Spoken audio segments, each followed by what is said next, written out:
Stand for the pledge.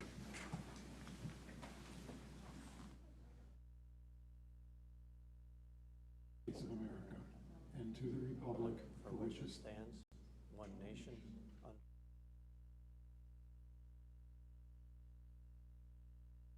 Welcome everyone to the May regular meeting of the Community High School District 94 Board of Education.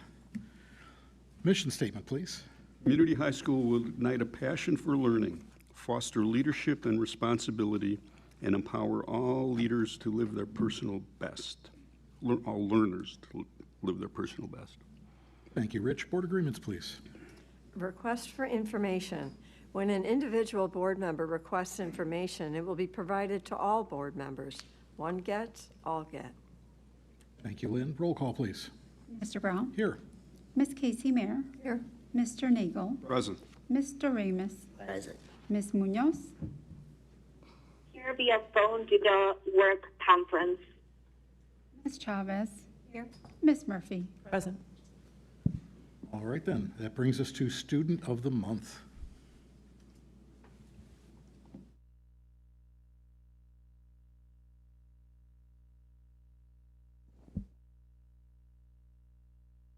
West Chicago Community High School is proud to recognize Jacob Benitez as Student of the Month. Jacob has distinguished himself both academically and through his extensive involvement in school activities. He has earned numerous honors, including honor with highest distinction for maintaining a GPA above 5.0, AP Scholar with Distinction, Illinois State Scholar, the Semper Fidelis Award, and the Commendation of Biliteracy.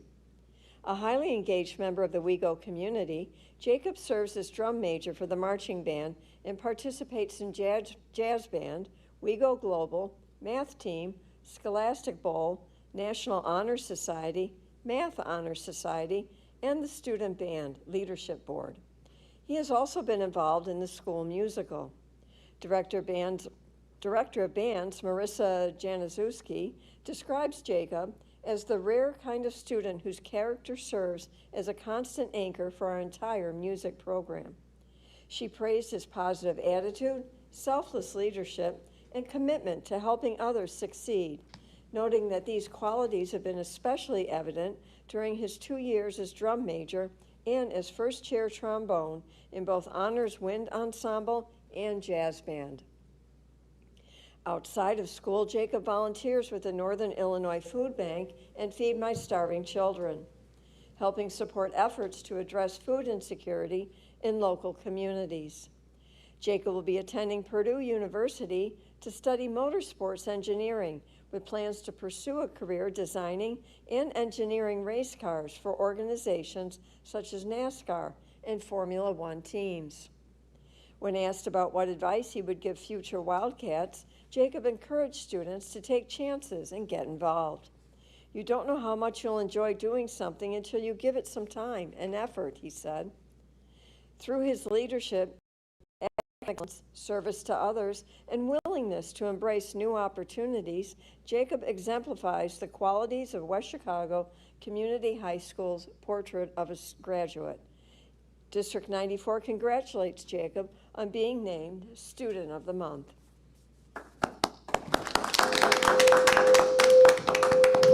Congratulations, Jacob. Good news of the district.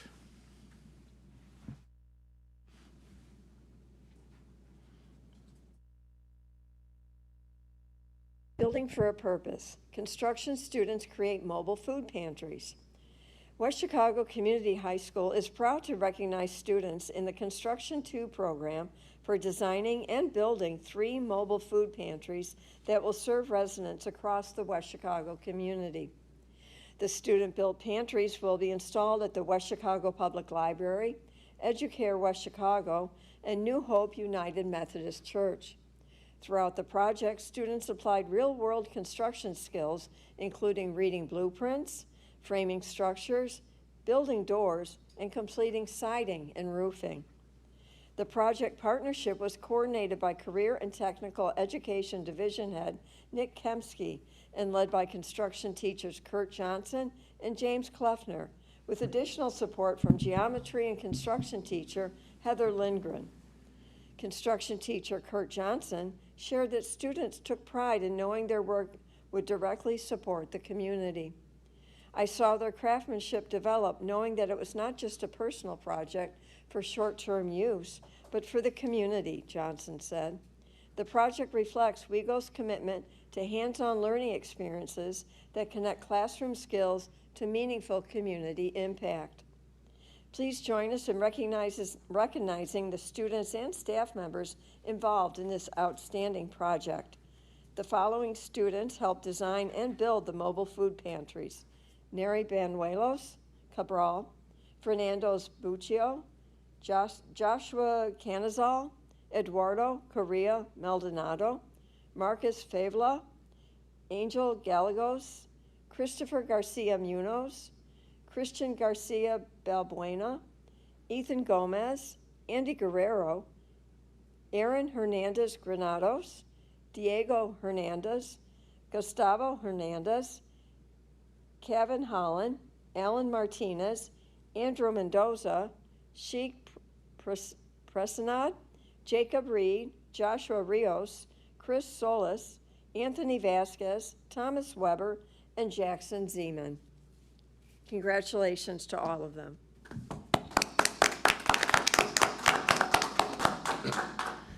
That brings us to Educators of the Month.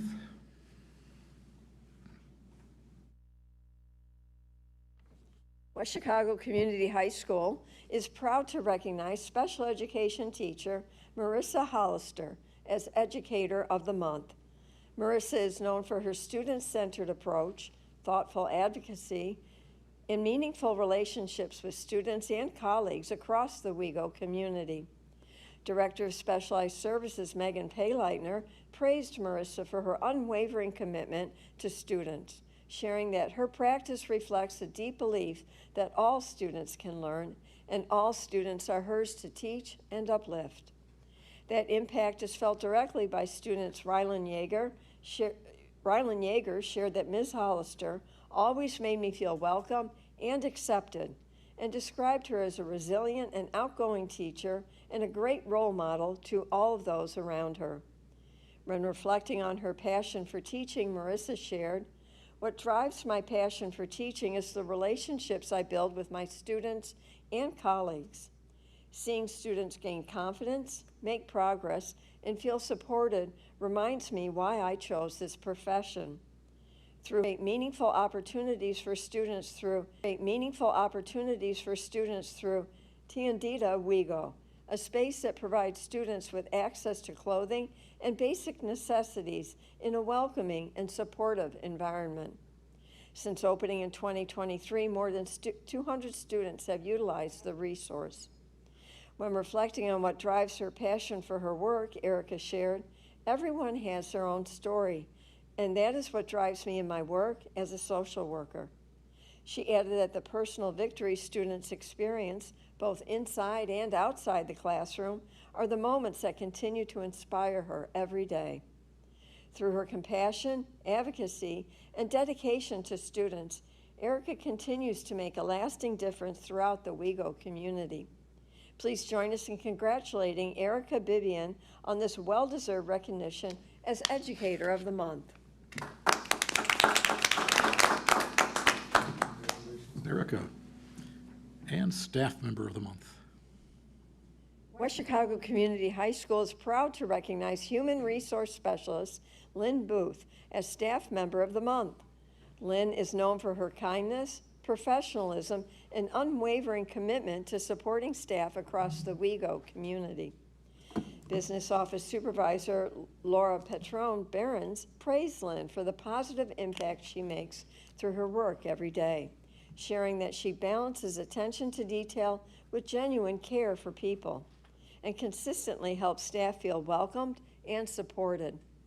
Interim Executive Director of Human Resources, Carrie Foderaro, also recognized Lynn's dedication and collaborative spirit, sharing that her work ethic, collaborative spirit, and deep understanding of our mission have earned her the respect and appreciation of colleagues throughout the district. When reflecting on what makes WeGo special, Lynn shared, I love that I know everyone in this building by name and face, not a number. She also spoke about the joy she finds in supporting others, adding, I love how we support our staff and students. Through her kindness, reliability, and genuine care for others, Lynn helps create the welcoming environment that makes WeGo feel like home for staff and students alike. Please join us in congratulating Lynn Booth on this well-deserved recognition as Staff Member of the Month. Congratulations, Lynn. That brings us to public participation. This is the portion of our meeting where any member of the public may address the Board of Education on any topic. We welcome your comments and will carefully listen to your concerns. We will not be able to engage in a dialogue during public participation, but when appropriate, we will direct the administration to follow up. Presentations are limited to no more than 5 minutes per person, with a total time limit of 30 minutes for public participation. If you wish to make personal charges or complaints against individual employees, volunteers, or students of the district, we request that you send the board your concerns in writing rather than stating those concerns during public comment. If anyone currently present wishes to make public comment and hasn't already done so, please fill out one of the comment forms in the back of the room and hand it to someone seated at the table. We received no comment forms at this point. We did, however, receive one electronic public comment regarding electronics and handwriting. However, we note that this comment is specifically requesting that this be read at the June 2nd Committee of the Whole meeting. So we have received it and it will be read at the June 2nd meeting. That brings us to reports and information. Avid presentation.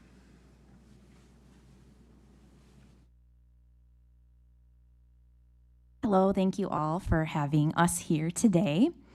I love to share in the springtime each year an update for all of you, a celebratory update of our numbers for the AVID program. I firstly would like to say that I continue to be grateful for the support of the board and the administration here at West Chicago High School of our program. We feel very grateful on a daily basis for that, but we want to bring these numbers back to you, and I've also brought some students back to you so you can hear from them as well. So our numbers for this year, and as I age, my eyesight is not as great, so I'll read it off here. But our total students in our senior class for AVID were 139 students. They applied to 566 colleges and universities. They were accepted to 531 of them. Their acceptance rate thus being 94%.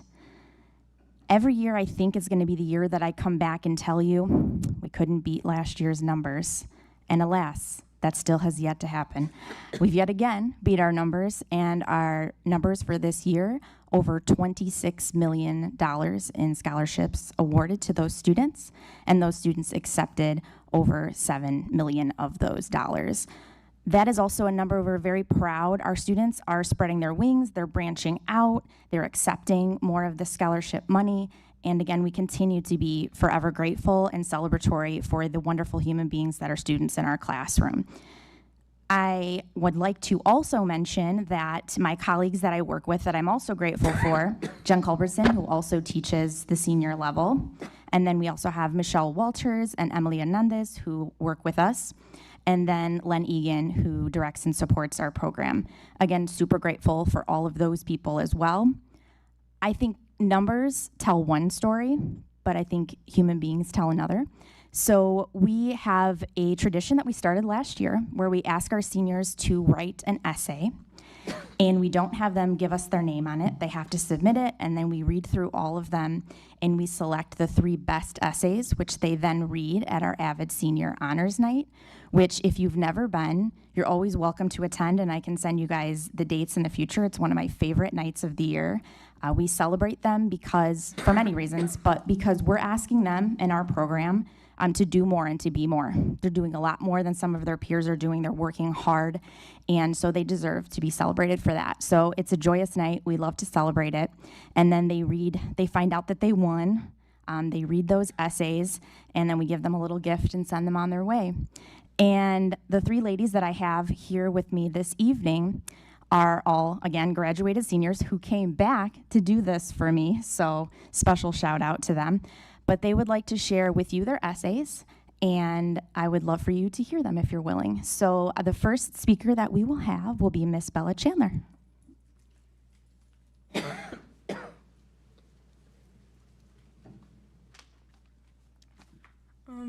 Hi, my name is Isabella Chandler. Next year I'm going to Carthage College, so now I'll read my essay.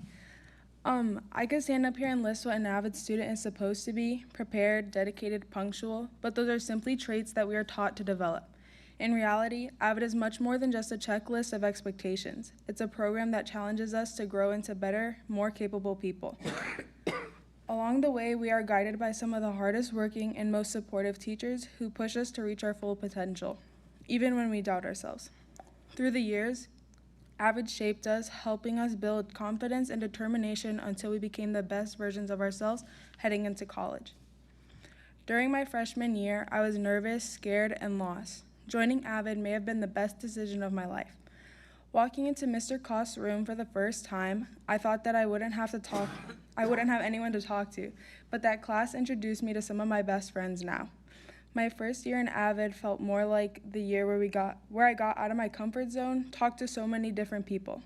I decided to join Avid because when I first heard about it, it sounded like a class that would help me be on task and get my work done. But instead, for my first year, my teacher was just as much a goofball as the rest of us. He let us play games, talk to each other, and even put on different major sports events for us to watch because he wanted to watch them with us. Every day, I came home with a new story to tell my mom from Avid. Sophomore year with Miss Stadler was the year I got better at speaking in front of people. From presenting my point of confusion during tutorials to talking during our Socratic seminars, it all helped me become who I am today. Even though many people would tell you I've always been great at talking to people, I've never been one for public speaking. I would always get so nervous, my palms would sweat, I'd get shaky, and my voice would crack. But Stadler made sure that her class was a safe space. She always believed in us and pushed us to do the best that we could. Now, I can say speaking overall is a strength of mine. My junior year of high school, I had Miss Hernandez. We did lots of projects that definitely prepared us for senior year. Even though the 10th hour class that I was in was crazy since it was at the end of the day and most people were just excited to go home, she still managed to find ways to get the class to settle down and get through our last period. Over winter break of my junior year, I injured my back really badly to the point where I could not feed myself. I missed the first week going back into school because I couldn't manage on my own.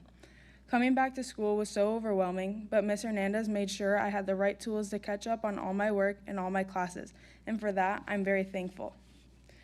Speaking of having the right tools, I want to give a huge thanks to Culbertson. Since the beginning of senior year, she made sure we had all the tools we needed to succeed. She called us out on our crap and made sure to push us as much as she could so we never gave up. At the beginning of the year, I was going through a rough patch with volleyball and some of the girls on the team. There was one time I was having a terrible day. The volleyball group chat kept going off. The people were being rude, not listening to each other, usual girl drama, and I just had enough. I was so upset because it was my senior year as well, and I just wanted to have fun, but some people made it difficult. During the whole day, Culbertson was one of the only teachers to notice that anything was wrong. Ever since that day, I started to go to her first when something's wrong and I just need someone to talk to, or if something big happens, and I know she would be proud of me. She's definitely one of the biggest teacher cheerleaders I've ever had, and it's great to know that I'll always be able to come back to her if I'm ever stuck on anything in life. My 4 years taught me a lot, and I'm so thankful for all the teachers who have guided me along the way. An avid Wildcat doesn't have to be the person that's always on time or the top student in the class. They don't even have to be the kid that always has his materials ready to go, even though it is a perk. An avid Wildcat is a student who makes mistakes but learns from them, the student who comes in ready to learn and by the end of the class has more questions because he wants to know more. Avid taught me that it's okay to feel unprepared or scared, but those feelings shouldn't be what hold you back. Thank you.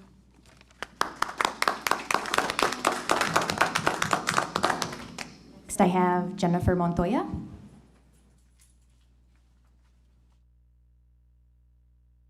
Hello, my name is Jennifer Montoya, and this fall I'm attending DePaul University, majoring in neuroscience on the pre-med track.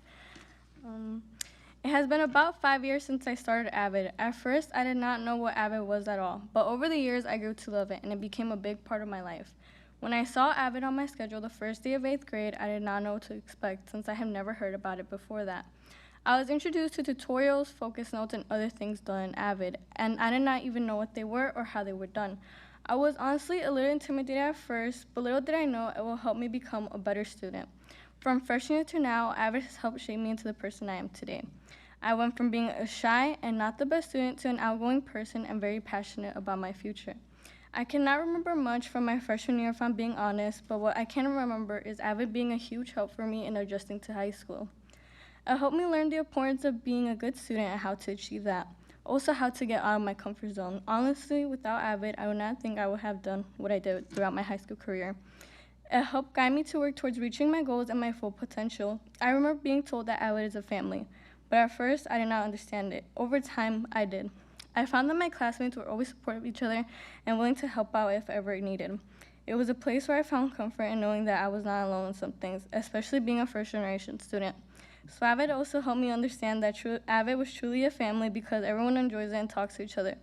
Tutorials as well. People were always helping each other and talking with each other on how to solve their point of confusion. This year especially, I felt how Avid was a family, and I found really great friends that I wish I had met sooner. We had a Socratic discussion earlier this year on the first-generation experience and imposter syndrome, and I felt comfortable saying things about my experience that I had never said before and found out I was not alone. It helped me realize that I'm just a teenager and I do not need to have my whole life figured out and just enjoy the present. Avid helped me to pursue my passion for becoming a doctor, which before Avid, I thought I did not have what it takes to become a doctor. However, the support system I had within Avid helped me realize that I am capable of a difficult challenge. This is something that will stick with me throughout my process of becoming a doctor. I remember the times I did not believe myself my Avid teachers always did, as well as the skills I learned during Avid, especially the focus notes. They played a huge role in helping me become a better student. It would push me to actually think about the topic I was writing about and how to solve my essential question. This year, especially since I'm taking a medical assistant course at CCD, I have done every single focus note this year on my medical assistant class. Before exams, I like doing focus notes to help me better understand a topic, and it has helped me a lot. This skill is something that I will carry with me throughout my pursuit of becoming a doctor. It will help me a lot in college, since it is known to be difficult for pre-medical students, and even during medical school. As a first-generation student, I have found that Avid has helped me overcome the challenges that come with it, especially throughout the whole college process, because I did not know much about how financially it works and how to decide what the best option for me is going forward. Without Avid, I do not know what I would have done, since I'm the first in my family to go to college, and my parents do not know much about the whole process. My Avid teachers have been my biggest supporters, and I'm truly grateful for them. I only have good things to say about them, especially Ms. Walters and Ms. Culbertson. They have both helped me believe in myself during times when I would doubt myself. They always support me and remind me that they are proud of me, and I don't think they know how much hearing those words matters to me, especially because I am hard on myself for mistakes I have made in the past. Overall, I am very grateful to have been part of this program since middle school. It has helped me become the person I am today, and I will miss it after I graduate, if I'm being honest, and Avid will always hold a special place in my heart. Thank you for listening.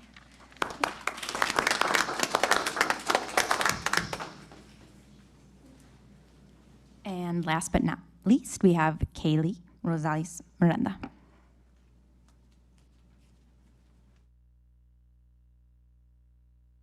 Hello, I'm Kaylee Rosales. I'm going to be attending North Central College and majoring in elementary education. Being an avid wildcat is too complex to be described in one sentence. It's impossible. An avid wildcat can mean many different things for everyone, but one thing that everyone does share is being part of a family. AVID stands for Advancement via Individual Determination.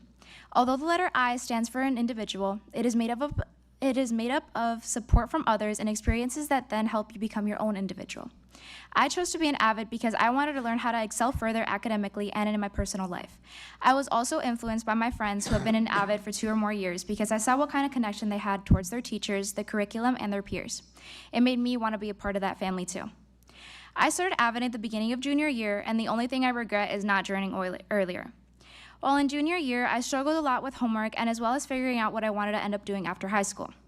While my major does not help me earn a super high salary, I am grateful that my teachers did not see it as a huge priority, but rather prioritized my success and happiness. As I progressed through my first year, I learned that there were other things besides just studying or learning new material in AVID. One of the biggest things I saw that made AVID unique from any other class was the involvement of those in AVID. For example, we had AVID's giving, gift exchanges, AVID community days, and random celebrations throughout the year that were hosted that were some of my favorite ways that I would be able to talk to people I wouldn't normally talk to on a daily.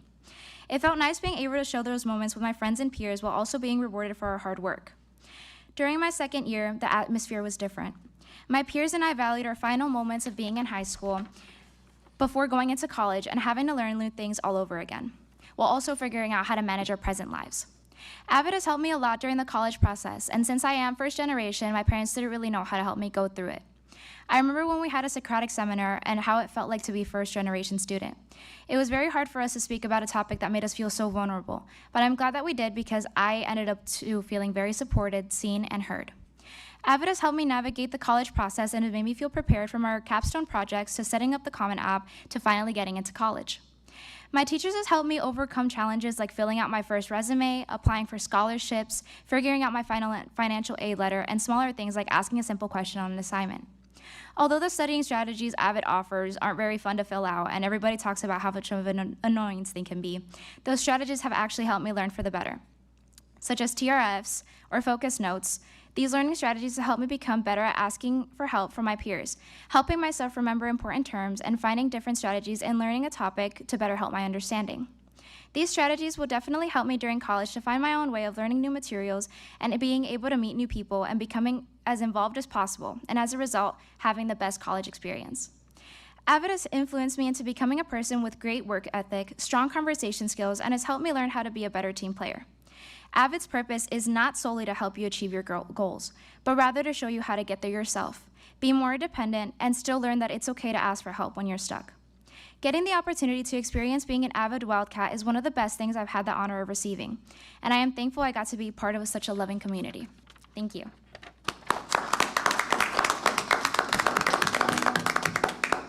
I appreciate you all taking the time to hear from these students. Avid students are some of my heroes, so I'm glad I was able to share their stories with you. Thank you very much. Thank you for the presentation, and thank you for those beautiful essays. Thank you very much. Mr. Nagel and I were on the board many years ago when Avid was first brought to the school, and I can't tell you how proud we are to see the growth and success and the amazing students that have come through the program. So thank you to all the students and the staff.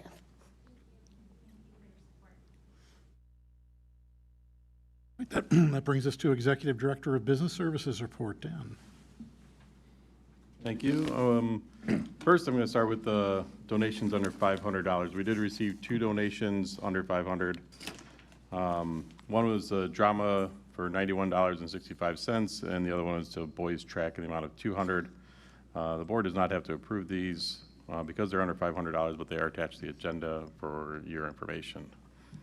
And then second, with under new business is a recommendation to approve the Allied Facility Partners contract to install solar panels. And so I do want to provide the presentation for everybody tonight to go through everything and answer any questions if I can.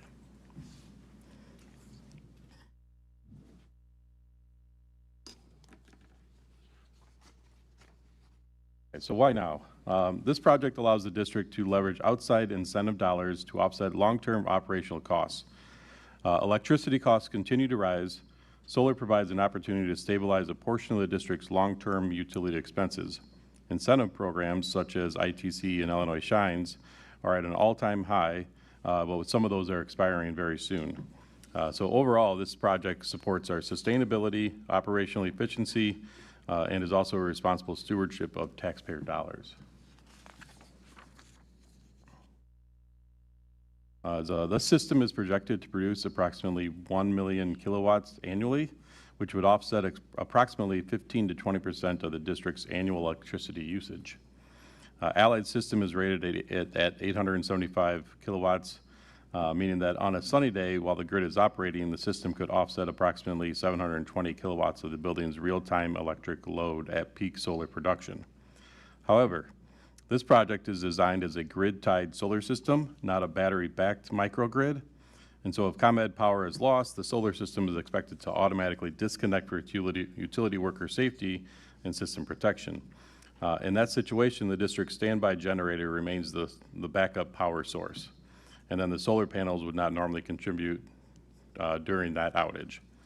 The district may occasionally send excess electricity back to the grid during periods when solar production exceeds building demand, such as sunny weekends, holidays, or low occupancy summer periods. However, because the system is sized to offset only a portion of the annual usage, the expectation is that most solar production would be consumed on-site rather than sold or exported. Under Illinois net metering, excess electricity sent to the grid can generate bill credits, and this is generally better understood as just a utility bill credit, not the district actually selling power back as a revenue business.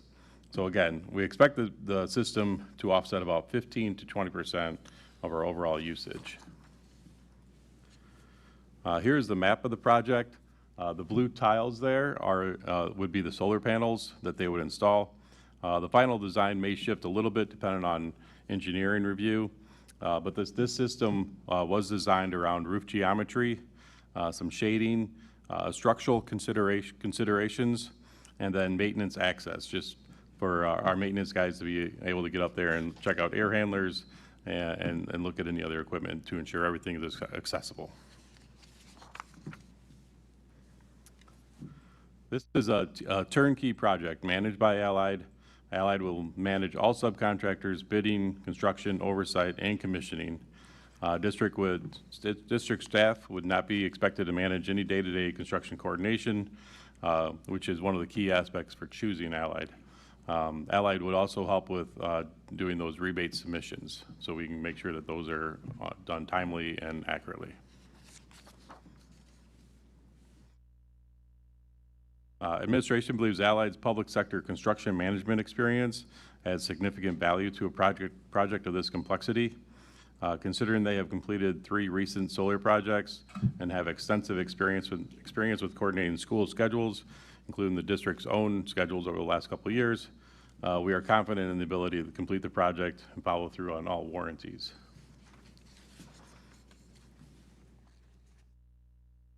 So the total contract amount is $3.2 million. Pricing was actually reduced from earlier preliminary proposal estimates during negotiations as Allied competitively bid the project. Allied's proposal was selected based on their experiences, contract pricing, and overall implementation confidence.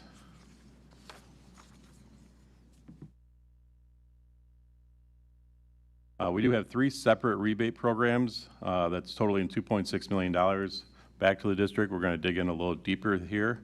The Federal Solar Investment Tax Credit, or ITC, was established through the Energy Policy Act of 2005 and expanded through subsequent federal legislation, including the Inflation Reduction Act of 2022. The program is administered through the federal tax code and provides incentives for renewable energy projects, including direct pay eligibility for qualifying public entities such as school districts. So there's the ITC has a base 30% for rebates, and then an additional 10% for domestic or purchasing U.S. Products, and then another 10% for energy community, which most of Illinois does qualify for. And so the 30, 10, and 10 adds up to that 50% rebate that we would qualify for. The Illinois Shines is a Illinois state-administered solar incentive program created under the Illinois Future Energy Jobs Act of 2016 and expanded under the Climate and Equitable Jobs Act of 2021. The program is administered through the Illinois Power Agency and provides incentives for solar projects through the purchase of renewable energy credits, or RECs. The program is not a one-time grant pool in the traditional sense, rather is an ongoing state-administered incentive structure tied to renewable energy goals and those REC contracts. The ComEd Smart Inverter Rebate Program was established as part of the Illinois Climate and Equitable Jobs Act that was passed in 2021. The program provides utility rebates for solar systems utilizing smart inverter technology that helps support grid reliability and distributed energy management. It is funded through the utility-approved tariff structures and Illinois energy policy.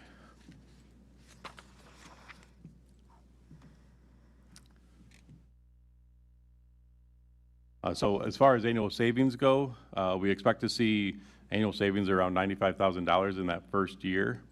And then this will increase each year based on the fact that electricity will increase that each year as well. So Allied included an escalation of 4.5% each year in their cash flow statement.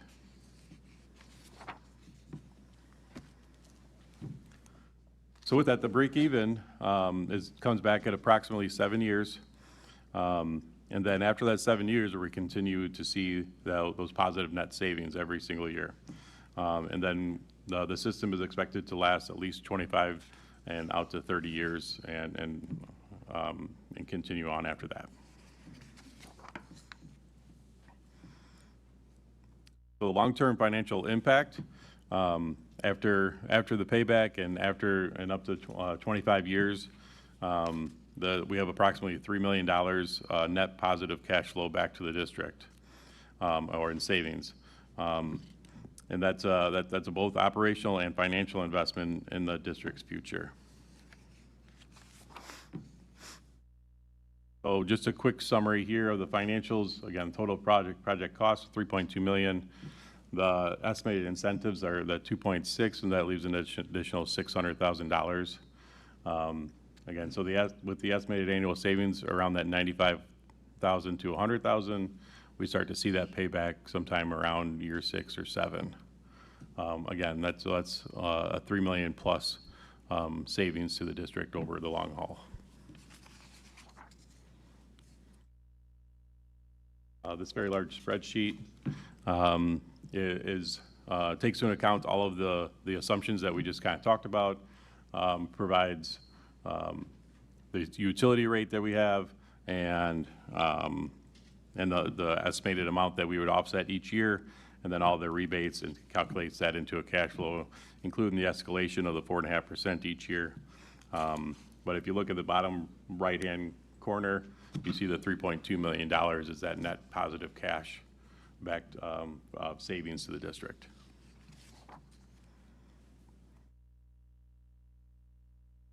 So warranties for the system, they are specific to the manufacturers for the solar panels, inverters, racking systems, and roof warranties.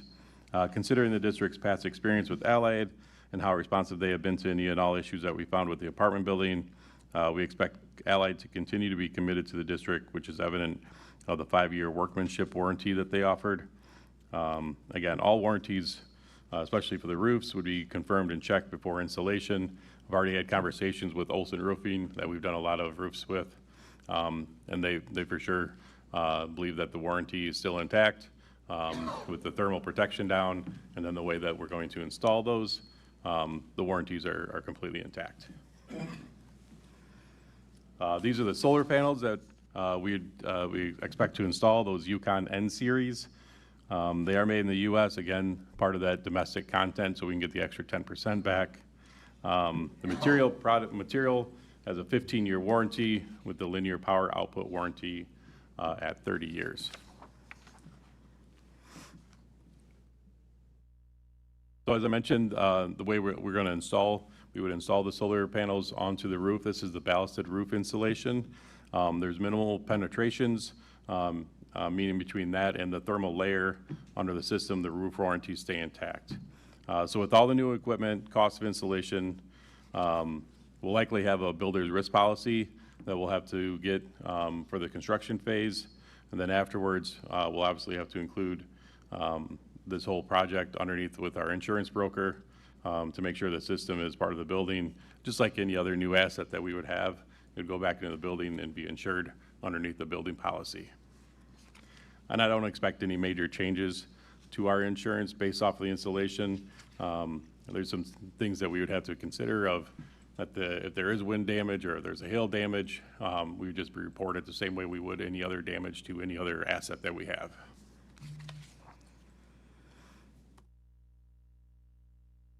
And so Allied would also provide a public-facing educational display for the project. We're still figuring out what that location would be.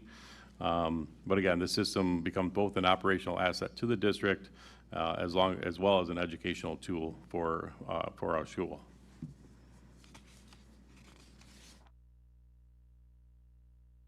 So next steps, if approved, we would do a 10% payment by July 4th to ensure the project is started and we qualify for that federal ITC rebate, which is at 50%. And then final engineering and permitting, working with ComEd for utility interconnection coordination, working to procure the materials and equipment, all the scheduling and mobilization that we would have with Allied, and then installing around school operations. We'd be looking at probably next summer, probably at the end of, as soon as school ends next summer, we would work to get that started. We'll obviously work with them to see if they can start a little sooner with it all being on the roof, and shouldn't interfere with any school activities.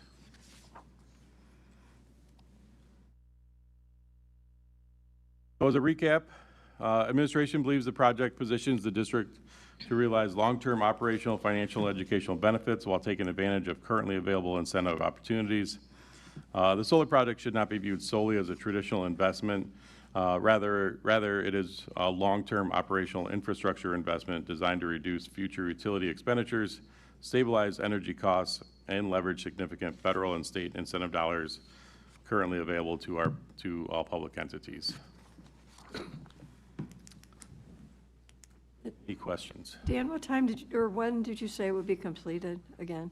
The project needs to be completed by December of 2027, but we would expect it to be done sometime next summer. Okay. A couple questions, Dan. I'm neither a roofer or an engineer, and I don't really believe in science, but I'm a finance person, so my question's about money. So, and especially about the federal and state incentives. What happens if,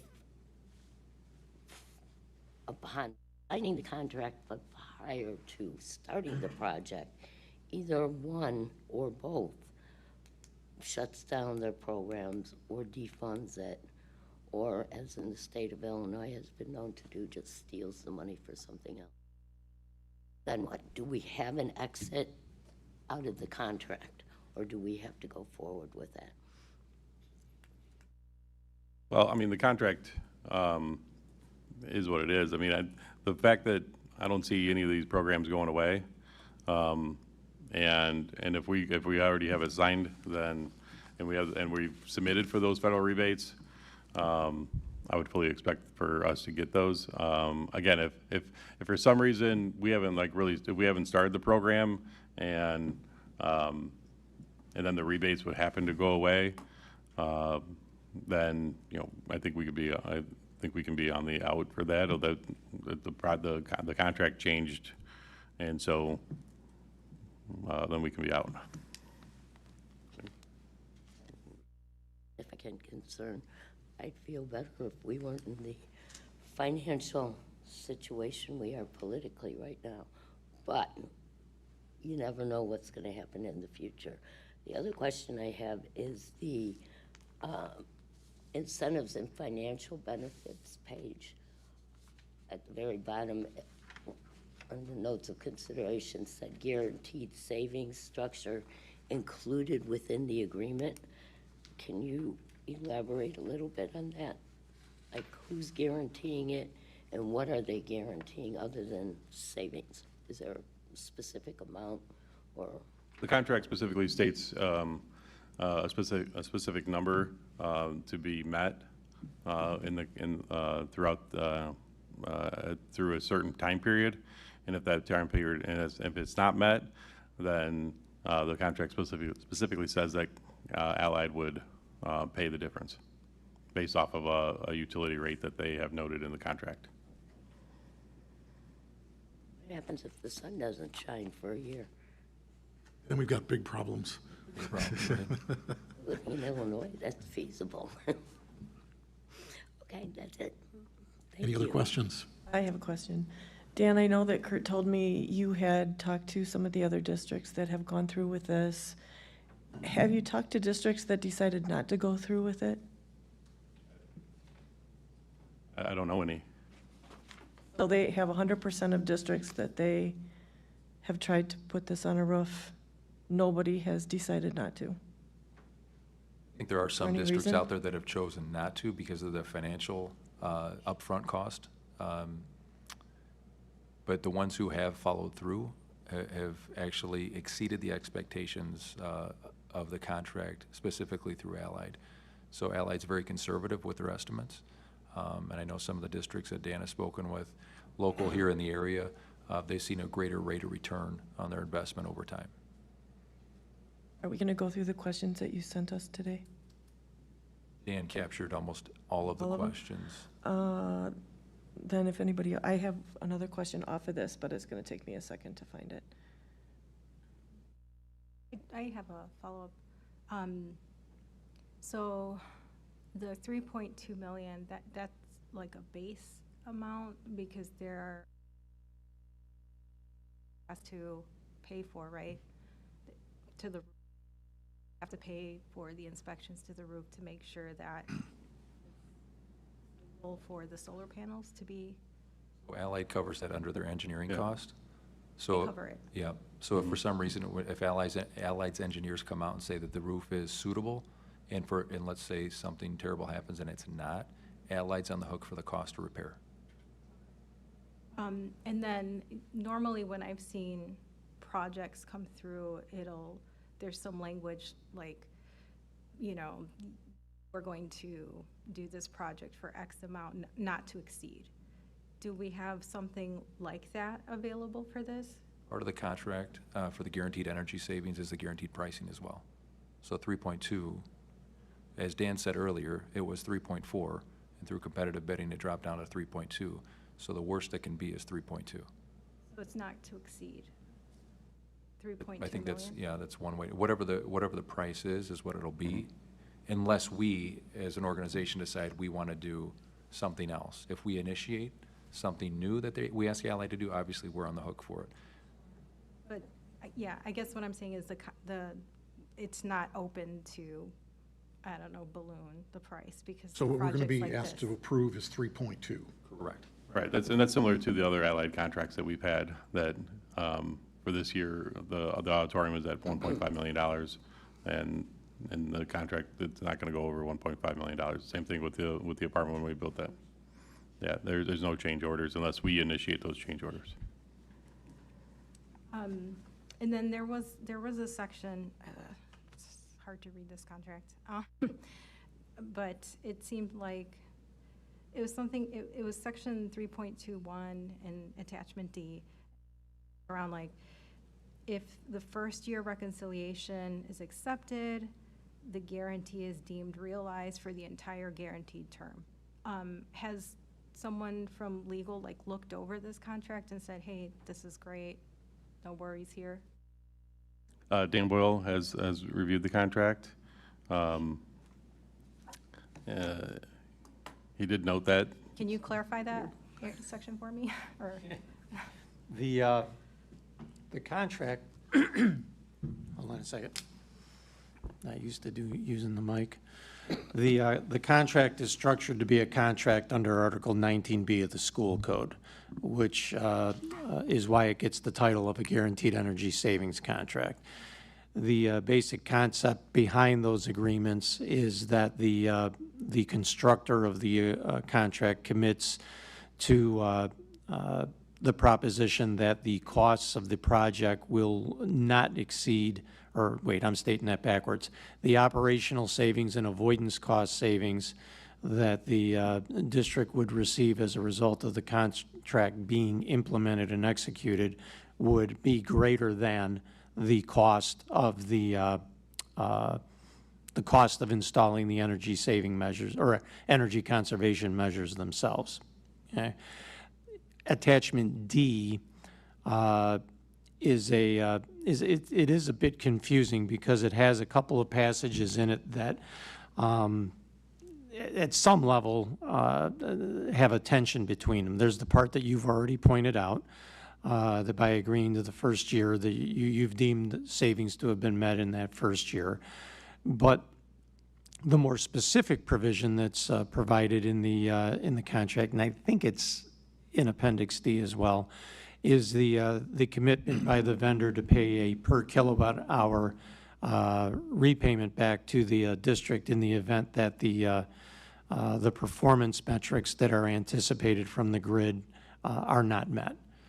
So between the projections of savings and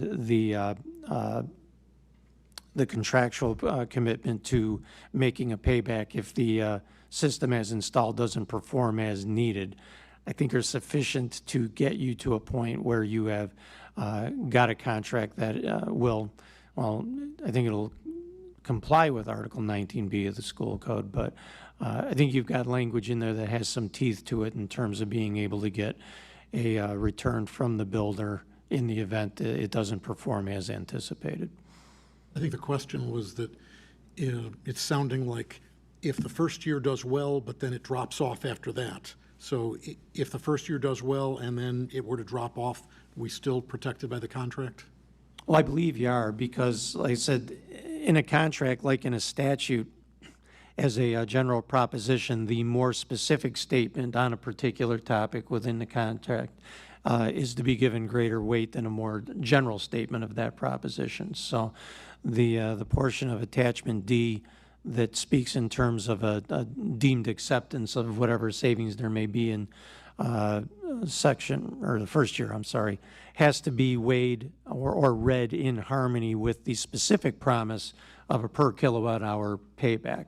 So if you're going to construe the contract in that fashion, which is, I believe, how you would have to construe it under Illinois law, you would have that ability to have the kilowatt hour offset that after the second year. Now that payback, that's based on the 2.6 incentives or the 3.2 sort of starting cost? In other words, what they're saying is you're going to save so much money based on what is the savings based on? It's supposed to be the contract price. The contract price, the full price. 3.2 million, right. Okay, so regardless if we don't get any of the rebates for some reason, we're still saving money. We're not basically going to wind up losing anything.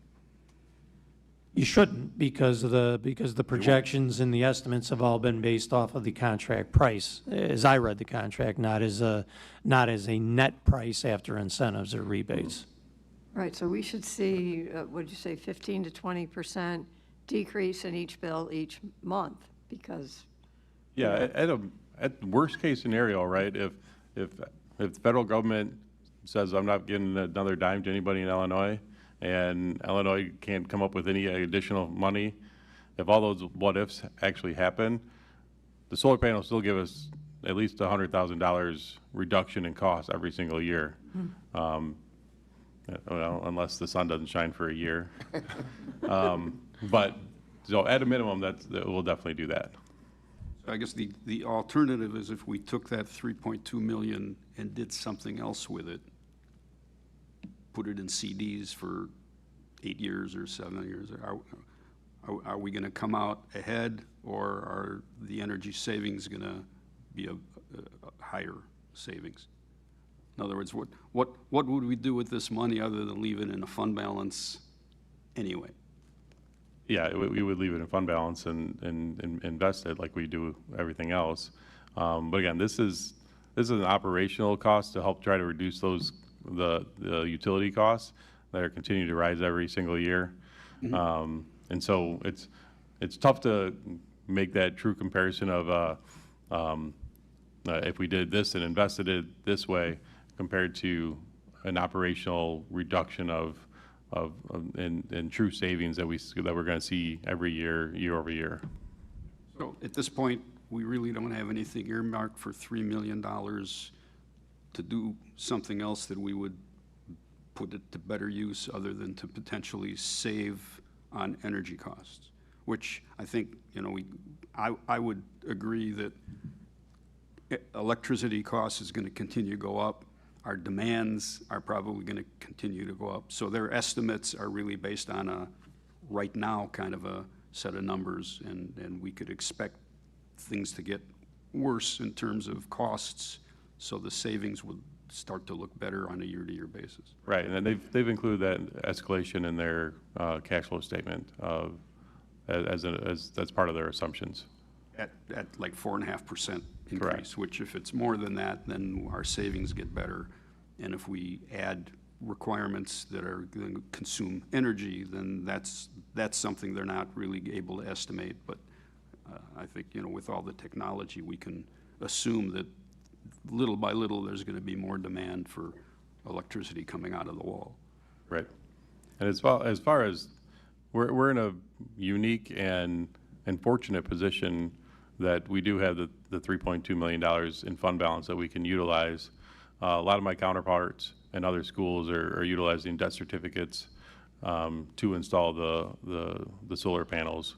And so they obviously have extra costs rolled in there where we're not going to have that. And also with the incentive rebates, although we put $3.2 million in, we get $1.8 million back within a year of completion. And so that just goes straight back into our fund balance as well. And then we have the year-over-year reduction in electricity usage, and then the SRECs that are coming back on an annual basis. Any other questions? I did have another question. On page 31, there's a table that talks about 8-year savings, but in the verbiage, it's talking about a 15-year. So I wasn't quite sure what the difference was on there, if I was misreading it or if there was a typo or something. That was in the contract? On the contract, page 31. And I guess the other thing is, while I'm probably less concerned about the state and the ComEd, the federal is probably the one, although it's, and being the biggest is the one grant I'd be the most worried about.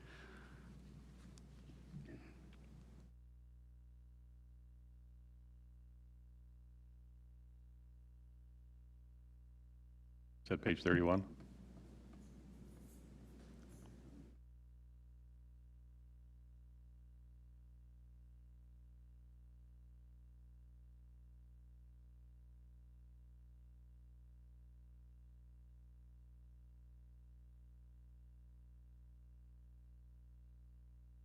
This table, right? That's what we talked about. Yeah, so it says 8-year, and then at the underneath it talks about 15-year. I wasn't sure if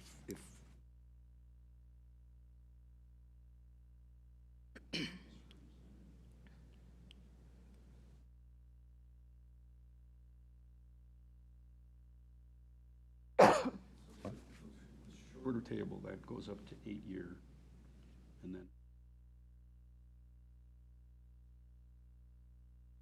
I think the two tables are tied together. For the first 8 years of the operation, Ally Facility Park expected total production of 8.2 million as totaled down here below. okay.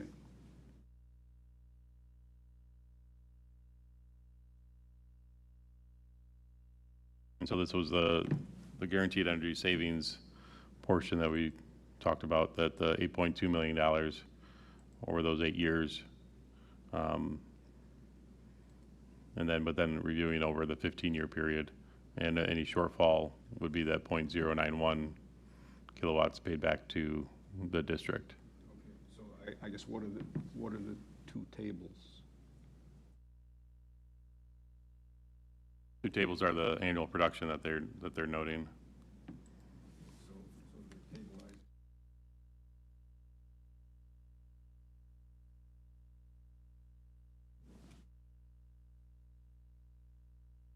Okay. Okay, question.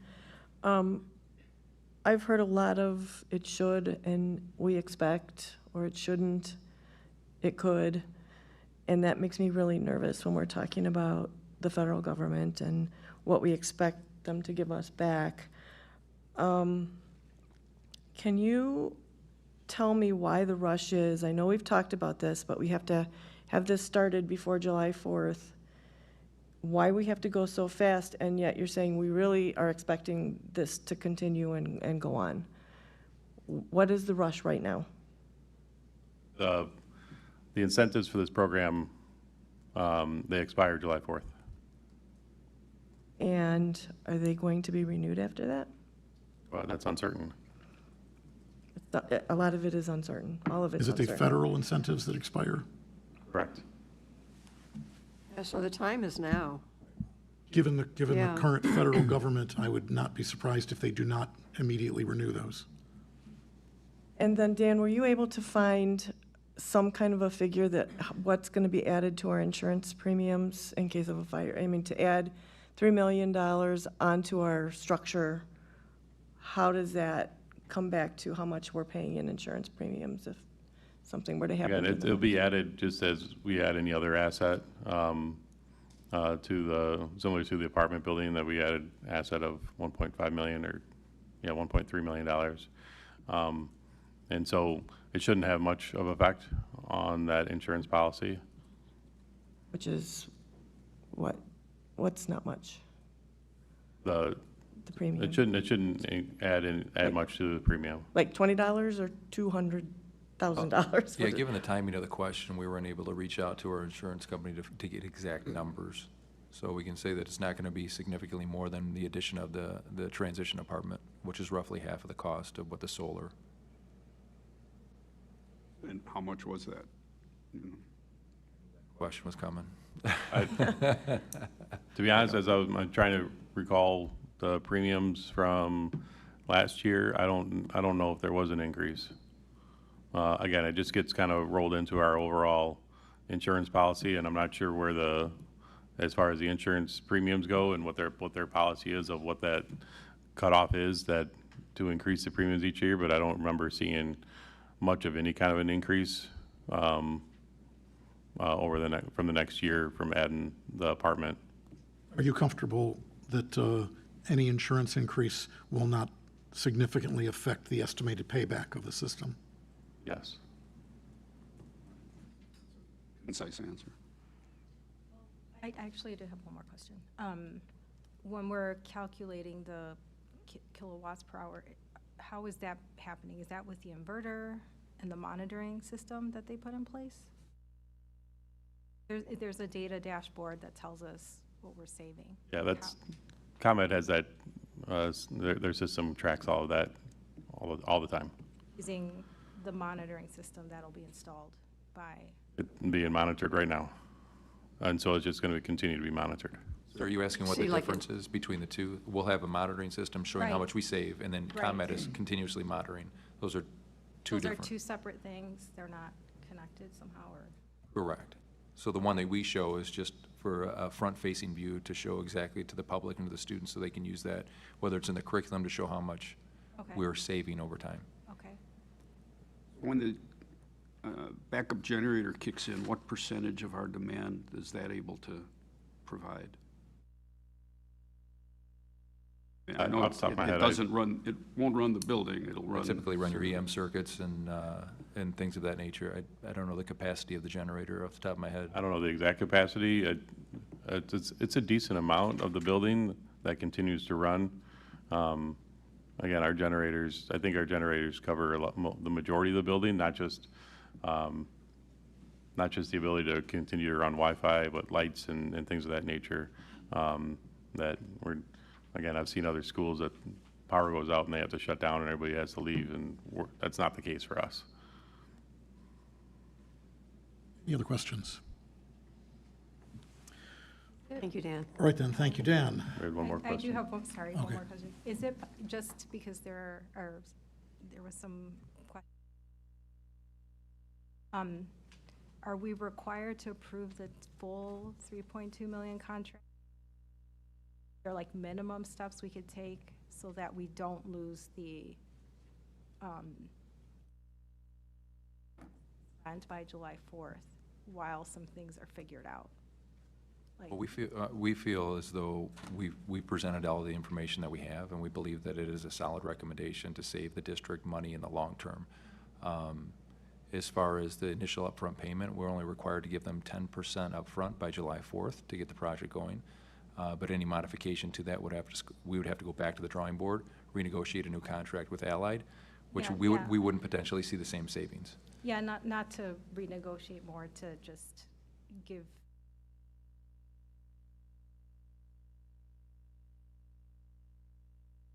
Or if there were any other questions that, you wouldn't be able to get those answers to us as quickly, just because project, and it's going really fast. But I understand why. I know that we don't want to miss out on that incentive. But also make sure that we have a chance to get our due diligence.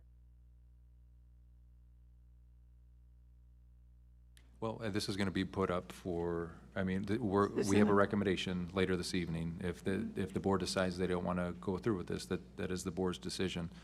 Our recommendation, we believe, is very solid, and it's fiscally responsible to the taxpayers for the long term, and we have the financial means to handle it right now. And we think it would be an appropriate time in which to act. That would be our recommendation tonight. So the administration believes that due diligence has been done and that you are very comfortable that this is a winning proposition, that we are not going to end up losing money in the process. Yes. I think One in more addition, question. in Sorry. addition to saving the money, it does set a good example for a community responsibility of environmentalists and things like that. So. I agree. Yes. Any other questions? I have a question. Once this is up and it's functioning, and 2 years down the road, and you may have covered this, Dan, and I missed it, the maintenance of it, just who do we have that's trained to on our staff? Are we responsible for that? Just to go up, strap them back down, or whatever the maintenance might need? Do we have people that are trained to do that? Do we train people to do that? Does somebody else come out? Do we hire people to come out to do that? Well, there's various warranties that Dan outlined, a 5-year, I'm going to call it 5 years. craftsmanship. It's not craftsmanship warranty, labor warranty. Workmanship, yeah. Workmanship warranty, a 15-year parts warranty. So all those things are covered under a warranty. So if the wind comes and flips one over, do we have, and it's not damaged, who's gonna come and flip it back over? I mean, just the regular maintenance of it. I think that would fall under our responsibility to walk up there, and if one flipped over and there's nothing else damaged as a result of it, I think we could handle flipping it back up right side. Well, and so, again, the Allied has a 5-year workmanship. So if a panel flips over within that first 5 years, that's an Allied issue, because it wasn't not installed the way it was supposed to, because it should not be doing that. Right. Allied will also provide training to our staff as well. That's what I wanted to know. And so, after the 5 years, our staff, again, there shouldn't be much of training involved. And if it's something that if something's unplugged or something's not working the way it's supposed to, that's for the most part, that's an Allied issue. Will there be some training involved to make sure that we can spot check things and make sure that things look like they're running the way they're supposed to, and we can check the data to see that there's no fluctuations, odd fluctuations that look out of the norm. That's the kind of stuff that Allied will provide training on. The panels are just commodity components, basically, I think warranted for 25 years from the panel manufacturer. So if a panel goes bad, it just gets replaced. It doesn't affect the whole system. And the inverters, they're recommending potentially replacement in 15 years, but they're electronic and they may last 15 years, but there's nothing to say that they wouldn't last longer, and we wouldn't have to replace them all at once. They're all, again, individual. So if the inverters started to go out one at a time over the course of 15 to 20 years, we replace them necessarily as needed, just like you would replace a computer or a printer. So it's not like all or nothing at any given point. All right, any other questions? All right, thank you for all of that. Interim Executive Director of Human Resources report, Carrie. All right, just 2 quick items. Open insurance enrollment. Last time I'm talking about it this year, you won't hear this come up till next May. It concluded on Friday. It was a 3-week sprint at the most challenging time of the school year to get all of our employees, whether they take our insurance or they don't take our insurance, whether they want to change the plan or stay with the plan, to go through this process. And I'm more than pleased to say 100% are all completed as of the end of the day on Friday, and that's thanks to our staff member of the month, HR specialist Lynn Booth. And then finally, retirement breakfast. That was Friday morning. Thank you for those that attended that special event. A lot of tears, a lot of joy. Each one of our retirees, and we have 13 of them. Most of them are retiring at the end of this fiscal year, the end of the school year. Some are retiring, a couple are retiring during the summer, and a couple are retire early fall. They each had a colleague speak on their behalf. Very, very touching comments. And for the minutes, I just want to read the names, and hopefully I don't mispronounce any of them. Allison Baxter, ESL teacher. Antonio Del Rio, Dean. Bev Kilgallen, SRC teacher. Karen Zott, psychologist. Michelle Torres, math teacher. Sandy Wilson, social studies teacher. Mauro Godeno, dean specialist. Baltazar Padilla, groundskeeper. Bobby Felfley, social studies teacher. Jeff Biddle, maintenance mechanic. Linda Garcia, custodian. Jesus Paxias, custodian, and Mike Lovato, resource officer. Those are the retirees for this season. We are grateful for all their years of service and the lasting impact that they've made on our school community. And that concludes our report if there's any questions. I was glad to see that we've re-included the WeGons in there. That they've been missing for a couple of years, and I'm not quite sure why, but I know the ones that were there were very happy to be back. Part of our strategic plan was to include people and make people welcome and create that community again. It was very special to have them come back. I received a lot of thanks from the WeGons about that too, both that day and as I spoke to some of them afterwards. So they're a great addition. It reminds us where we came from. I got a nice email from Dr. Alan Jones, the former principal, 17 years as a principal. He retired in 2001. He said that tradition continued up until 5 years after his retirement and then disappeared over the last 15 to 18 years. So he was really excited to be invited back. It might have disappeared during COVID because it went on for a long time. They would actually do a presentation for a few minutes and talk about their programs and remind the retiring teachers that they can join. Al Jones did walk around, and he mentioned that he really was impressed by the way the school looked. So. All right, thank you for that report. Principal's report. So Dr. Poyo is currently at a PLC Institute in Tulsa, Oklahoma, with our entire administrative team supporting our strategic plan and moving our PLC work forward. So she's not here. Her report is in your board packet. She just goes through and highlights a few things that took place over the last 3 or 4 weeks for you to review. Attendance and discipline report for the month of May is also included in that packet as well. And that brings us to superintendent's report. Just a couple quick reminders. The joint annual conference is next November 20th to the 22nd, so please let Evie know if you're not going to be able to attend. Registration opens on June 1st, so that's just in a week here. And then policy. So we've got Press Plus issue 121. We'll have our first reading next Tuesday, and then the final reading will take place at the end of June. I also have another policy that I'll bring forward for the board to review and ultimately approve. This is policy 6315. It aligns with HB 3039, allowing for high school credit for students in grades 7 and 8. So that's an exciting one we've been working with our feeder districts on for the last couple months. Lastly, we had 2 FOIA requests since our last regular Board of Education meeting and have responded within the required time frame. Committee and representative reports. No committee reports at this time. There are a couple hot topics out there. Obviously, there's a lot of work going on in Springfield right now. So hopefully within the next week, we'll get some more answers as to what's going on and how that impacts us as a school district. SACID, we are doing kind of an about face from the last time I presented on a SACID update. Some things have changed. We have a meeting, a finance meeting with SACID next week, and then a board of directors meeting. Hopefully we'll get updates with a one-pager explaining some of these new changes with potentially new facilities there at SACID. All right then, future dates. June 2nd, which is next Tuesday, Committee of the Whole meeting. June 16th, 2026, regular Board of Education meeting. Any board members' open comments?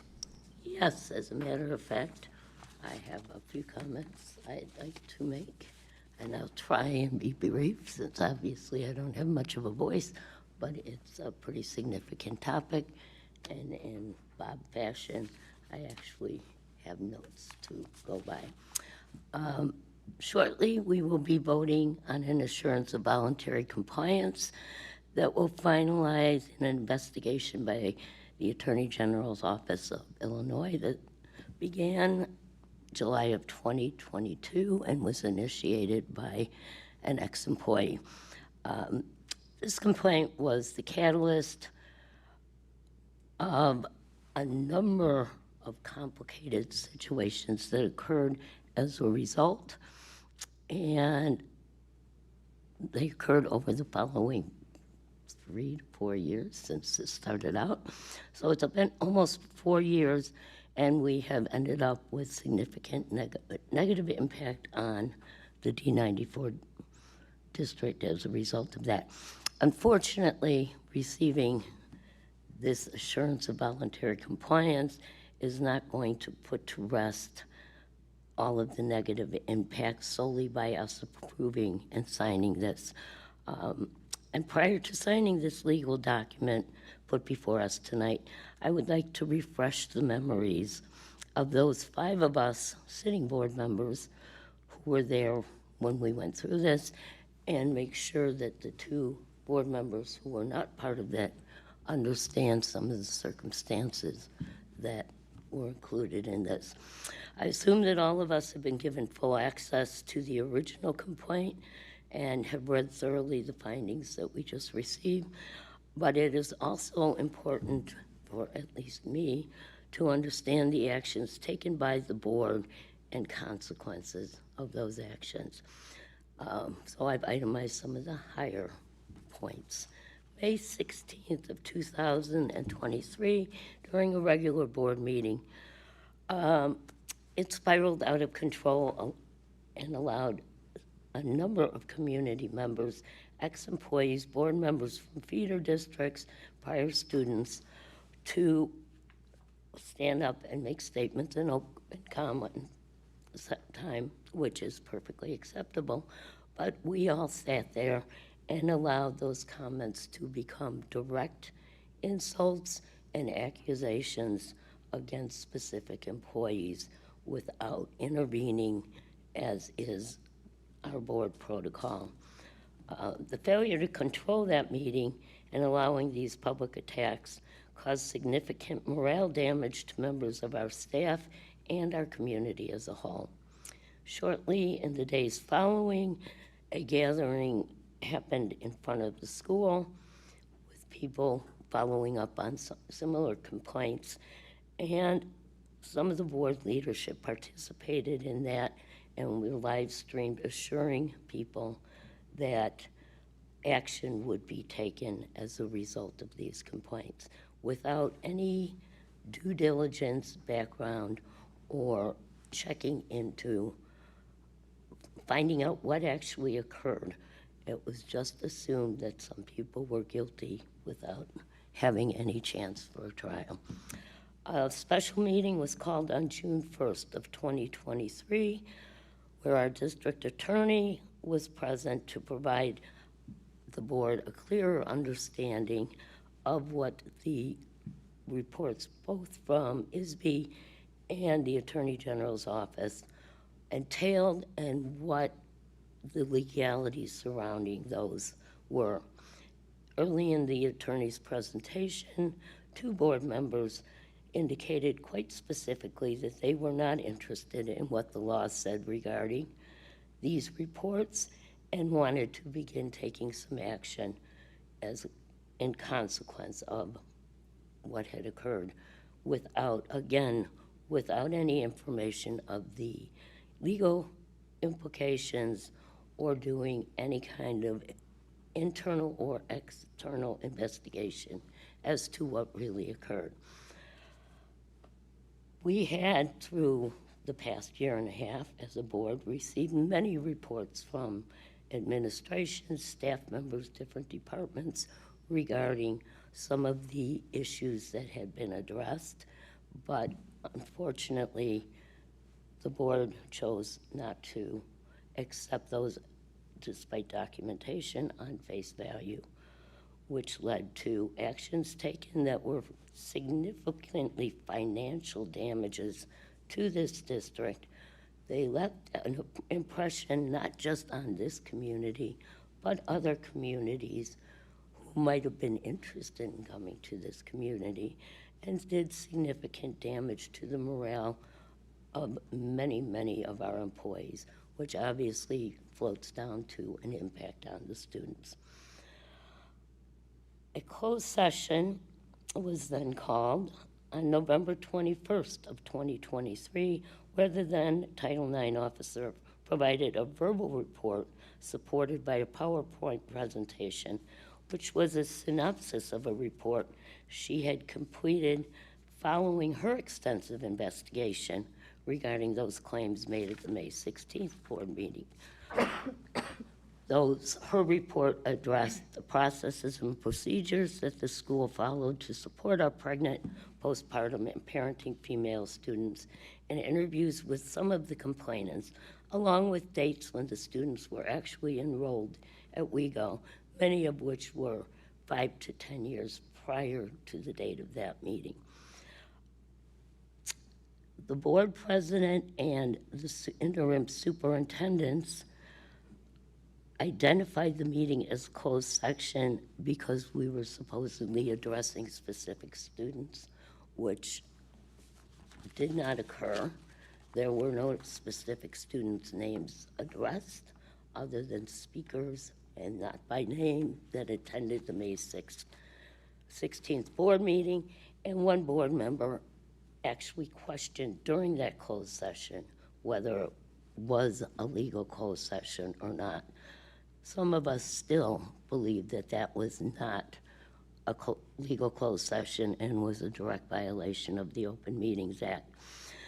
Subsequently, numerous verbal and written requests were made to the board president and interim superintendents for copies of the report that was referenced at the meeting, and these requests were denied for arbitrary reasons, including an email from the board president to a member that this needed to not be shared to board members or public prior to the finalization of the AG investigation. Additionally, FOIA requests were made for this report and denied for invalid and discretionary reasons as determined by the interim superintendents. All of this can be documented by searching social media where some of the live streaming occurred, and unfortunately the FOIA requests have been rejected and the closed session minutes and tapes have been erased, again by split votes on the part of the board. Tonight the board is being asked to vote to approve an assurance of voluntary compliance, which when pared down from the 13 pages of legalese basically states the following. Section 9, number 14, that the AOG found reasonable cause to, quote, believe, unquote, that the District 94 engaged in a pattern or practice of unlawful discrimination by recommending that pregnant, postpartum, and parenting female students withdraw from school because of childbirth, pregnancy, or a related condition. Everyone should note that the OAG did not state they found any evidence to support this, only that they found reasonable cause to believe. Also, please note, as stated above, the district denied access to the OAG of the report completed by the Title IX officer, and to the best of my knowledge, that person was also not interviewed by the OAG, which, considering her research and interviews with some of the participants of the May 16th debacle, might have provided some valuable insight. This section also states that District 94 disputed and continues to dispute the OAG's finding of reasonable cause. In other words, we may have done something wrong, but they have no evidence to support that assumption, and we still do not believe we did anything wrong. Section 15 OHA did not find reasonable cause to believe that the district unlawfully discriminated against Hispanic students. Again, we were not found guilty of something that we took action on based on assumptions of guilt. Number 16, District 94 has denied any wrongdoing and has voluntarily cooperated with OAG throughout its investigation. Without admitting liability or wrongdoing, D94 has worked proactively and collaboratively with OAG to address the recommendations contained in OAG's March 2025 findings letter. Section 5, number 18, OAG and D94 agree that it is in the party's best interest and in the public interest to resolve this matter as set forth below. Accordingly, D94, without admitting liability or wrongdoing, and OAG, without requiring such admissions, have agreed to the following terms. Section 5, number 19, D94 compliance with applicable state laws. In other words, D94 will continue to abide by the requirements as we have been doing all along. There is no evidence that we have not. Additionally, number 19, 20, 21, and 22 use the term continue to abide by. And additionally, number 23 and 25 are already in place or being actively worked on as provided in our response to the report. Personally, I cannot be happier with the findings in this agreement as stated. I have no issue with agreeing that we can always do better and must strive for continual improvement, and I have no issue stating that we deny any wrongdoing. That, by some of us, was stated from the onset. With that being said, I feel quite strongly that this board issue a public apology to all personnel impacted by our actions, the students that have suffered the consequences of our actions, and the taxpayers who have borne the cost of the thousands of tax dollars that were wasted through our actions, when we are now stating with one voice that we were not guilty of any wrongdoing. We stated with one voice previously that we were taking action based on those assumptions. Now we're turning around and saying, we did this, but we really weren't guilty at all. We owe an apology to this community. While we are supposed to speak with one voice as a board, decisions were made over and over by a 4-3 vote. And while board members are used to using words such as transparency and accountability through my lens, this is the appropriate time to correct the wrongs done by our actions in 2022 through 2024, and our opportunity to finally be transparent as to our actions and to be accountable for the actions taken that resulted in such significant damage to our staff, our students, and our community. At the end of the day, signing this agreement is not going to put this issue to its final resting place, but admitting the board's culpability and failure to adhere to the board oaths is the right thing to do, regardless of the fact that some would prefer to leave the bones buried and walk away as if this never happened. The D94 board needs to be better than that. Our superintendent deserves better than that. And we need to move on and apologize to this community. Thank you. Do any other board members have any open comments tonight? I would say that I think that the students and families whose experiences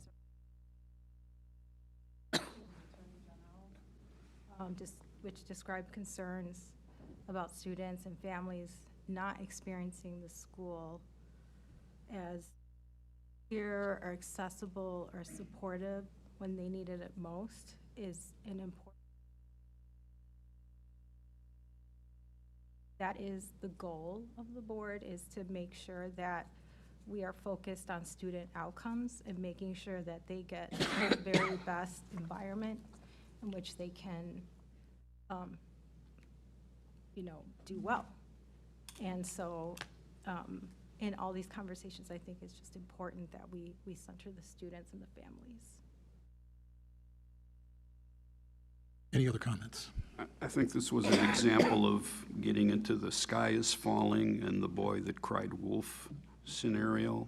And I think if the board would take anything from it beyond the fact that we hadn't really been violating the statutes, that we need to make sure that we consider all sides of the story and take some time to sort through things rather than knee-jerk jumping to conclusions. I just want to say that I apologize for any decisions that were made in the past, because all those decisions were made at putting the students first. This was a long time coming. This is something I experienced with my children back in the 90s in this school. It was an ongoing culture, and I am finally seeing it turn. And I cannot tell you how grateful I am to that. Every time I turn around, I see new things and wonderful things going on in this school. And this is the way it should be. And I cannot apologize for a community that was upset about what was going on and how they felt their experience was at D94. And I don't ever want to see that repeated. So thank you, Kurt, for helping to turn things around. Thank you, Dan. Thank you, Carrie. Thank you, Evie. Thank you to all of you in the administration, because I see it in Mary Howard. And that's where I want to put my focus, is on the future. I'd like to echo what Lynn just stated, what Catalina just stated. I think that at the end of the day, I'm very confident in the decisions that we have made. I don't believe that moving back is what we want to do. I think that further hinders the accessibility, the visibility, the voice that we saw through those public comments, through those stories that not only our students, but our parents and our community share. So I fully adhere and hold to my position as a board member. And I know that in every story, we did, again, those were student-centered decisions. And I, too, want to echo what Lynn said and thank Kurt and the team for moving the needle forward and for creating and fostering a climate, finally, and a culture that creates accessibility, accountability, and promotes transparency in its decision-making and in its most impacting the student body, and ensuring that we create that accessibility for all students, that we see all students and understand their backgrounds, the diversity that they bring. And as Lynn said, that is not something that has always been happening. Unfortunately, I was a part of a lot of those conversations and found out, unfortunately, way too much that really was something that impacted the way that I saw parents, the lack of support that they could provide to their students, because they didn't necessarily know or weren't provided the tools, as it's stated in the statement that we read, where you don't provide something as important as a drop slip or as a document to drop a student in their language. They're not going to understand that. So that is the lack of transparency, the lack of accountability, and the lack of accessibility that our students, our families, and our community members have been experiencing. Any other open comment from anybody who has not yet commented? Not on this topic, but typically we don't have when we started with the committee of the whole process, we don't have a committee of the whole on the first, planning on doing that or not doing that, just. I think we're looking at probably not meeting that one, right? We've only got 2 future dates here, so. We traditionally don't have it the first week of July. Right, normally we don't. I think we wanted to get a little bit closer just to make sure. I mean, if there's business that has to happen, we might have to have one, but as it gets closer, it becomes apparent that we can skip it. No point in having a meeting if there's no business that needs to be done. Right. Any future issues? All right, hearing none, that brings us to consent agenda. Does anybody wish any items removed from the consent agenda for separate action? That the Board of Education approve the consent agenda for the minutes, financials, and reports, resolution designating interest earnings, fiscal year 2027 treasurer appointment, fiscal year 2027 treasurer bond, approved depository accounts for district funds, interfund transfer, interest fund, annual approval of transportation, hazardous safety routes, consolidated district plan, and care solace. So moved. Second. Roll call, please. Ms. Casey Mayer, Aye. Mr. Nagel, Aye. Ms. Doremus, Aye. Ms. Munoz, Aye. Ms. Chavez, Aye. Ms. Murphy, Aye. Mr. Brown. Aye. Motion carries. There being no old business, we move to new business. Assurance of voluntary compliance. The recommended motion that the Board of Education approve the assurance of voluntary compliance with the Illinois Attorney General as presented. So moved. Second. Any further discussion? And is this typical for the time frame that it would take for the Attorney General to return some resolution? It's been. In my experience, 4 years. yes. Okay. We had the world's longest maternity leave from someone in their office, too. I'm sorry, I didn't. I said, remember, we had the world's longest maternity leave on the part of someone in the Attorney General's office. Oh, yeah. Wasn't she gone like 2.5 years or something? Roll call, please. Oh, wait, do you have a comment? Yes, I actually had a question. Is, from your experience, because this is something that will be ongoing for 4 years, is there something that the board should be monitoring in terms of, we know that there are steps that have been taken that were requested, there are still outstanding things that need to be done. Will we be getting information in terms of like when? That's that- my job. Okay. I'll do that, and I'll give you guys Perfect. updates. Thank you. Yep. That was part of the problem previously, is the board seemed to think that they should micromanage. We really need to learn our role and let our superintendent do their job. Right, so we monitor, he does his job. He I think does his monitoring job, is our he lets us know. Yeah. We stay off the dance floor. Any further We questions? tap dances. Roll call, please. Mr. Nagel, Aye. Ms. Doremus, Aye. Ms. Munoz, Penny? Aye. Ms. Chavez, Aye. Ms. Murphy, Aye. Mr. Brown, Aye. Ms. Casey Mayer. Aye. Motion carries. Copy paper purchase. The recommended motion, the Board of Education approve the quote from Garvey's, Niles, Illinois, in the amount of $14,705.59 for the purchase of various copy paper. So moved. Second. Any discussion?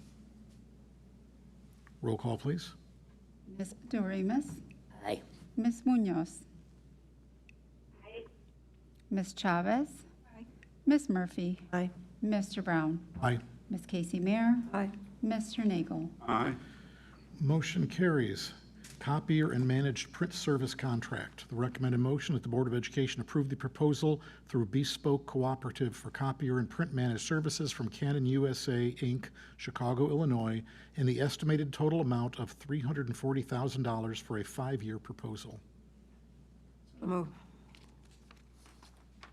Second. Any discussion? Roll call, please. Ms. Munoz,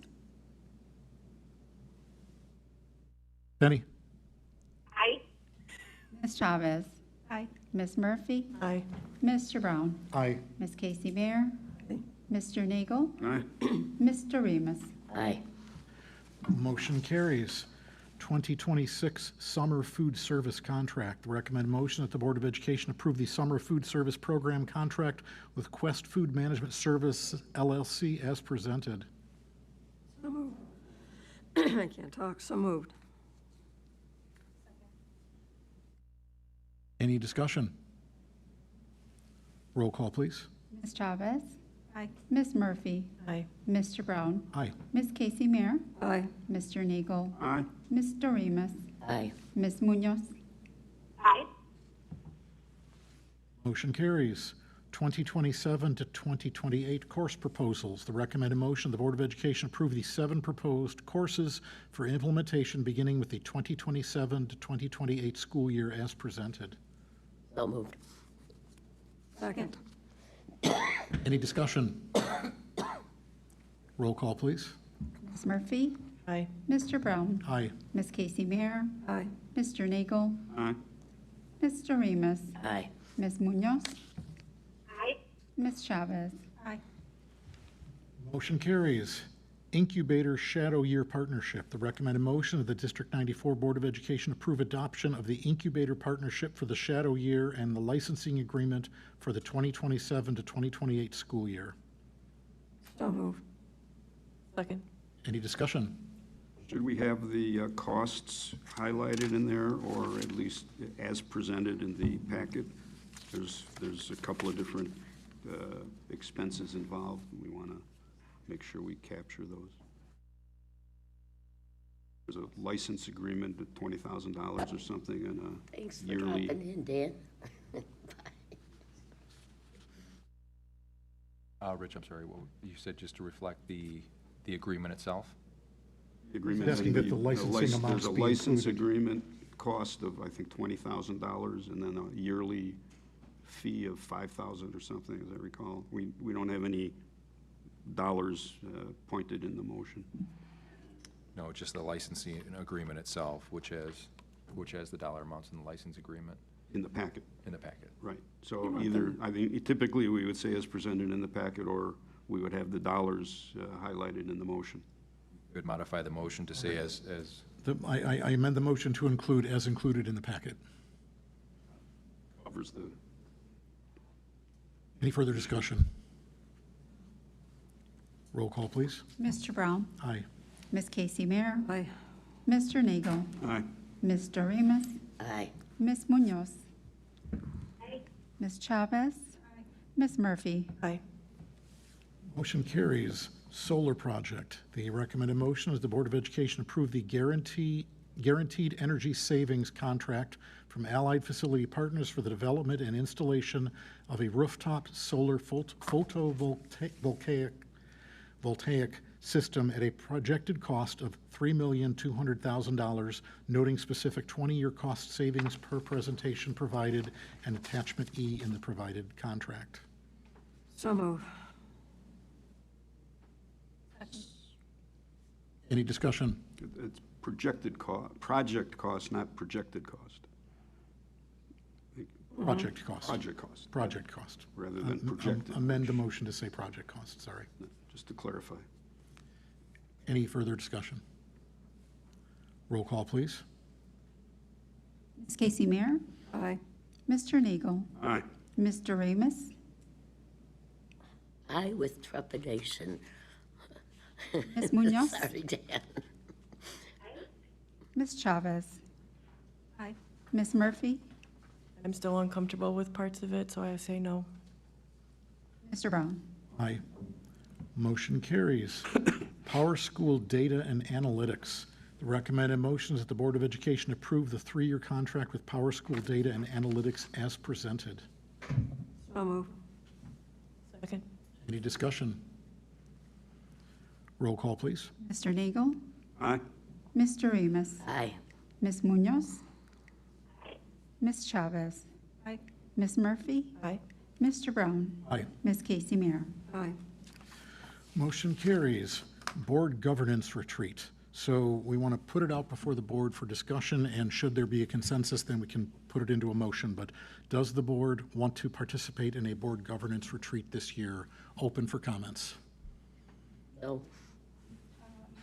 I would like to have that retreat. I think it's important because there are some significant changes that were made in terms of how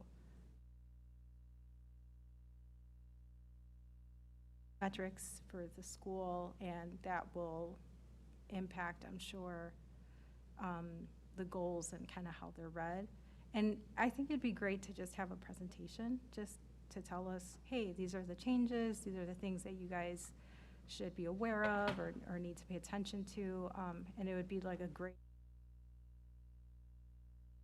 Well, It's really not the purpose of a board retreat, but there are programs available at the conference or training programs on the ISB websites, because those are important things for us to know about. I just don't think a board retreat is the appropriate place. That would be more of a presentation that we could have at, say, a committee of the whole meeting, that sort of thing, which might be a very good topic to have.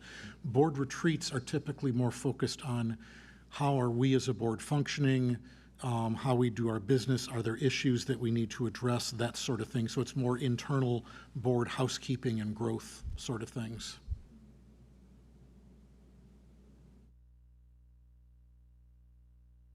Does that affect your thoughts on that, Catalina? Or? Yeah, I guess, how do you then, like, how do we schedule something like that, like a presentation? Like, who would give it? I was planning on giving that to the board anyway. Okay, Mhm. and when would that be coming up? Or the start of next year. I would say if there was a specific topic on how the board works together, I think in the past we've had retreats focused on trust or focused on development or superintendent interaction. That'd be a reason to have one, but just to schedule a retreat, to have a retreat and then try and find something to talk about doesn't make sense to me. Do you have a suggestion for something that we should be talking about? So you do not believe we should have one? I don't see a need for one right now. At one point, was it suggested that we have the trauma-informed speaker at the That's a retreat? separate, that'll be a separate discussion. I know Yeah. it's a separate discussion on the agenda, but I thought at one point they were kind of tied together. That's why I'm asking now. Not at a regular board meeting, but at the retreat. Well, the retreat would be facilitated by somebody from ISBE or IASB to be able to hold a closed session meeting and not necessarily follow the list of closed session topics.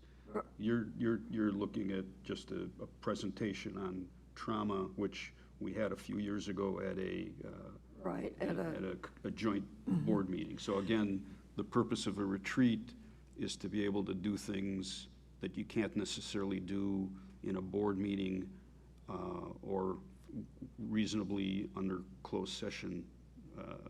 So trauma wouldn't necessarily be something that would have to be done in closed session, or really you wouldn't want to do that in closed session. You would want that to be an open session so everybody could hear what was being discussed. Well, that wasn't my question.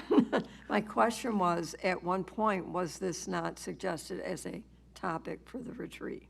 Was suggested as a Okay, topic for the retreat, yes. and it was, and, Lynn, can I say something? yeah, please.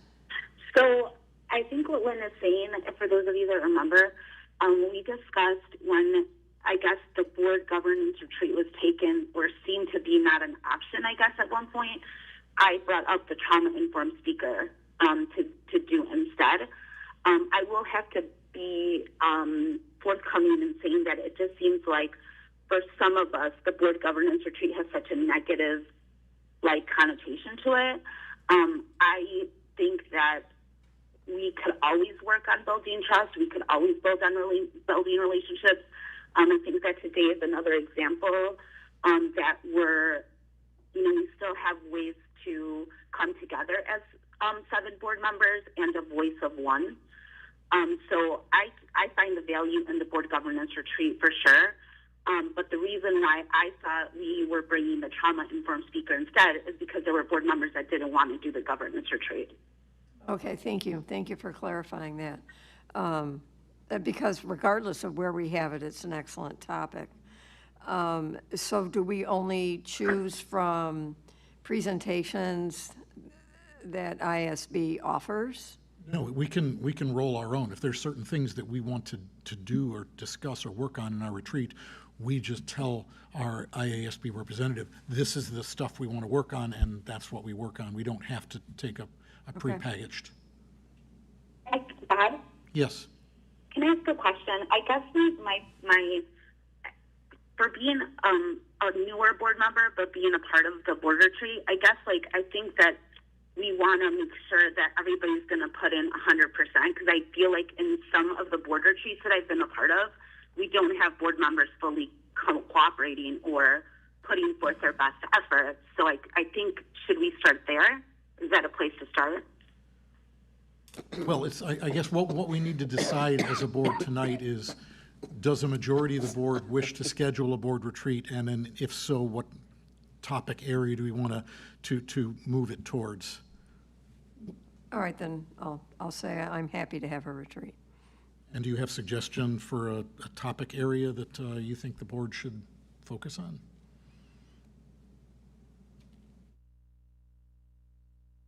Well, a few years back, at a retreat, it was suggested that we read, what are they called? The board agreements. I don't know that's being very helpful, reading these board agreements before every meeting. I'm wondering if, I was speaking with somebody in 33, and they kind of made up their own board agreements, I guess to be in addition to these, for their board. That's something to think about. I don't have anything specific in mind, but anything that would get us past the past and moving to the future. So you think part of it could be a fresh look at board agreements, and if we're going to do that, some insight from 33 on what they're doing and whether that's something that we'd want to take advantage of. All right, Tammy, what do you think? Just having that one retreat last year, I don't know that that was helpful to me, but if there is a retreat, I will be here and I will participate. But if your opinion, should we have one, you would say no? Or? I would say I'm kind of in the middle somewhere.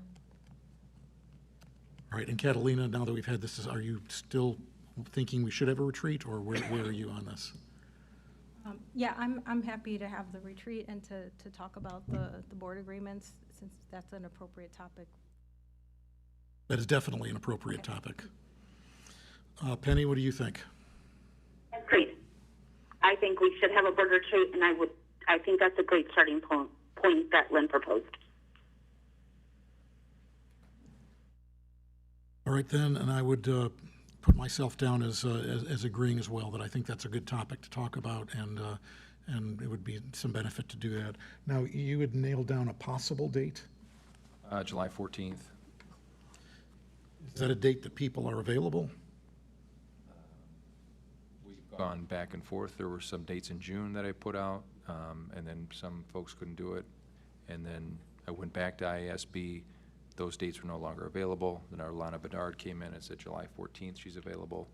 So I've held that just to see what the outcome of this meeting. Is July 14th a no-go for somebody at the table? That is definitely a no-go for me. All right. Are there any other dates later in the summer that you maybe check with the association on? All right, then I guess at this point, if somebody would care to make a motion that the board proceeds with scheduling a board governance retreat this year and works with the IASB and our superintendent to come up with a date.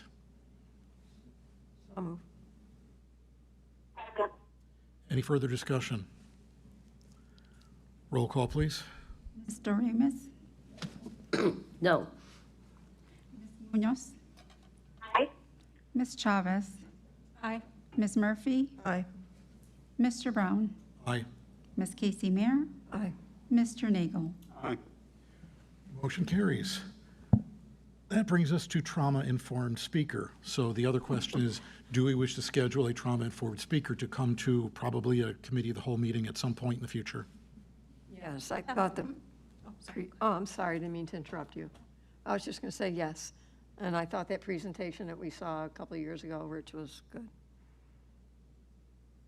I thought that presentation was mediocre at best, but there is a presentation, I believe, still online with ISB, or IASB, if we wanted to have that when we were available instead of clogging up a meeting with something that some of us have already done, or some of us feel has little to no value because it's the topic du jour for education right now. But that's my feeling on it. Any other comments on whether we should proceed with this? Say if we, Go ahead, Penny. Oh, thank you. Yeah, I just,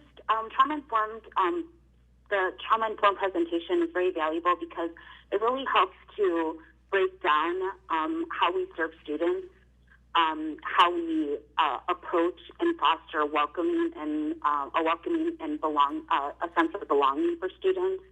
It also imparts the knowledge of understanding the current climate. You know, the thing about trauma is that we have to shift with what's in front of us in real time, and the challenges, the barriers, you know, that students face currently are not, you know, weren't necessarily challenges or barriers that students faced 5 years ago, 2 years ago, 1 year ago.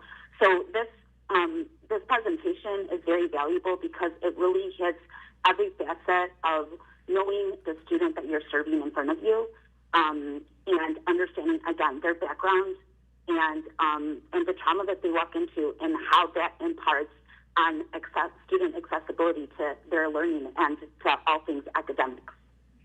Well, if it's something that is fluid and changes, then it would kind of be suggesting that it would be beneficial if we did it every year, which probably doesn't seem real logical for us as a board. And again, my instinct would be this is also a topic that would be available to attend at the conference or with different, ISB may be offering a session or something that they would do instead of using 1/18th or 1/24th or whatever of a board meeting to do something that really isn't directly involving us in our day-to-day duties as board members. This is something that would be hugely valuable for staff or anybody working directly with students. It's something that would make more sense for us to just have a general understanding and oversight of. But to I don't think sometimes board members understand the impacts. As we, a couple of meetings ago, we had a discussion on registration fees and the impact and barriers that students and families are experiencing currently in the community and overall the national landscape. So I think these are oftentimes things that really bring to light decisions that we make at the board table that really impact students, families, and again, their learning. Kathy, I do see your point, but there are some times when there's a benefit to the board learning something as a whole, because then we can ask questions as a whole and then experience it together. And there's also the benefit of, if it's done to committee of the whole meeting, it's also streamed to our community, so anybody in our community can also understand what this whole thing is about. So I see that there is some benefit to having it as part of a meeting. I do understand your concerns, though. I thought at one point it was mandatory training for board members to have trauma-informed training. I believe when we did it with the joint board, it was to fulfill that requirement. Now, maybe that's changed, or maybe it's something that sort of fell in the cracks. And I think at that point they were going to make it, but it is not currently listed on the IASB cite as a mandatory. It's possible it was, and then they backed off or something. I think at the time it was, though. I agree with you. I guess that brings up the other question in my mind is, are there other mandatory training things that board members should be booked or? We've got a list of all of the trainings on our website that everybody's fulfilled, and we've all of the board members have met the requirement, the required trainings. Yeah. Okay, would anybody care to make a motion that the administration work to schedule a well-done board presentation at an upcoming meeting regarding trauma-informed? So moved. I would say if we're going to do that, maybe we contact the sender districts as well and see if we would, be best to do that for all the districts and do that at one of our joint meetings. District 33 just did that with their board, maybe a couple months ago. Penny, I don't know if you were in on that. District 33 just had the trauma-informed speaker. I don't think so. This was a trauma-informed speaker that we had at the ROE. Okay. I guess if we're gonna bring in a speaker, the more bang for our buck we can get, seems like it would make sense, and also keep the relationships between the districts going. It typically doesn't happen until March, April. I'm getting the sense you want this more right now. What do you mean, why? Why? That's just what we've always done. As far as the joint board meeting, has not happened until the spring. But why I think would their we want questioning is this why we right want this now? right now. Oh, I don't know. That's What's the impression I urgency? got. I don't know. I think it's helpful to understand our students, and I think it's helpful in ways outside of students and how you react to society in general. Probably be good to have it before the next school year starts. All right, then, we've got a motion and a second. Roll call, please. Ms. Munoz? Aye. Ms. Chavez? Aye. Ms. Murphy? Aye. Mr. Brown? Aye. Ms. Casey Mayer? Aye. Mr. Nagel? Aye. Ms. Doremus? No. All right, motion carries. So Kurt, you'll see what you can put together and let us know. All right, administrators' contracts. The recommended motion of the Board of Education approve the 2026 to 27 administrator contracts as presented. So moved. Second. Any discussion? Roll call, please. Ms. Chavez? Aye. Ms. Murphy? Aye. Mr. Brown? Aye. Ms. Casey Mayer? Aye. Mr. Nagel? Aye. Ms. Doremus? Aye. Ms. Munoz? Aye. Motion carries. Superintendent contract. The recommended motion of the Board of Education approve the superintendent's contract as presented. So moved. Second. Any discussion? I have a question. When we went through that big spreadsheet that you had up, I remember, and I have in my notes, that insurance was not going to be included in that. Am I wrong? Insurance was there, but it wasn't 100%. That was it. So I insurance remember Kurt remains, saying, "You'll never hear this from me again." insurance So- remained as it was in the past contract, Correct. was the situation. So Same as this the- saying that you may elect to receive health insurance, health and dental for you and your dependents is, It's the same language. It's the same language. It's at the same percentage as every other administrator and the teachers.